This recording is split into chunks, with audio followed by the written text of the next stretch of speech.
जालन्यात येणारा 1.25 कोटीचा राजनिवास गुटखा जप्त। पोलीस अधीक्षक अजय कुमार बन्सल यांच्या मार्गदर्शनाखाली धडाकेबाज कारवाई करत आज स्थानिक गुन्हे शाखा आणि सदर बाजार पोलिसांनी अवैध गुटखा विक्री विरोधात कारवाई करत तब्बल 1.25 कोटीचा मुद्देमाल जप्त केला। तालुका जालना पोलीस ठाणे हद्दीतील गोंदेगाव शिवारात ही कारवाई करण्यात आली। जालना जिल्ह्यात गुटखा माफिया सक्रिय असून प्रत्येक महिन्याला कोट्यावधी रुपयांचा गुटखा परराज्यातून आणून जालन्यात अवैधपणे विक्री केला जातो। अनेक ठिकाणी पोलीस प्रशासन आणि गुटखा माफियात अर्थपूर्ण संबंध असल्याचे कारवाया केल्या जात नाहीत। मात्र आज अशाच प्रकारे इंदोर येथून एक कंटेनर अवैधरित्या गुटखा भरून जालन्यात येत असल्याची माहिती पोलीस अधीक्षक अजय कुमार बन्सल यांना मिळाली होती। त्यानुसार त्यांनी स्थानिक गुन्हे शाखेचे पोलीस निरीक्षक रामेश्वर खनाळ आणि सदर बाजार पोलिसांना घटनास्थळी पाठवून कारवाई करण्याचे आदेश दिले। पोलिसांनी गोंदेगाव शिवारातून हा कंटेनर ताब्यात घेऊन तपासणी केली असता कंटेनरमध्ये तब्बल सुमारे 70 लाख रुपयांचे गुटख्याचे 156 पोते आढळून आले। पोलिसांनी कंटेनर आणि गुटखा असा एकूण 1.25 कोटीचा मुद्देमाल जप्त केला असल्याची माहिती पोलीस अधीक्षक अजय कुमार बन्सल यांनी दिली।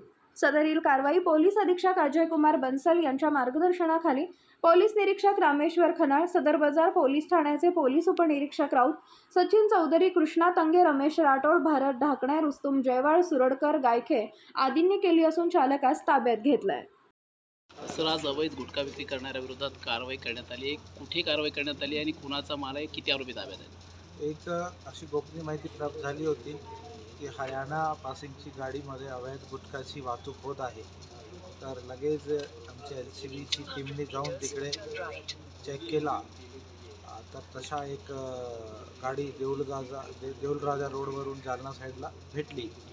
त्याच्यामध्ये सील होती गाडी आणि पावत्या पण होती, पण ते प्रायमा फेसी डुप्लिकेट वाटल्यावरून सील तोडून ज्यावेळी चेक केला तर आतमध्ये मोठ्या प्रमाणात गुटखा त्याच्यामध्ये सापडला। तर लगेच त्याच्यामध्ये त्यांना आरोपीला ताब्यात घेऊन आम्ही आमची टीमनी इकडे येऊन चेक केल्यावर एकूण 156 पोते त्याच्यामध्ये गुटख्याचे सापडले आहे, ज्याच्यामध्ये अंदाजा 70 लाखपेक्षा जास्त किंमतचा गुटखा त्याच्यामध्ये आहे। आणि जर गाडीची किंमत पकडली तर 1 कोटीवरचा मुद्देमाल या केसमध्ये आता सापडलेला आहे। प्रायमा फेसी इंदोरवरून याची वाहतूक झालेली आहे असं समजत आहे।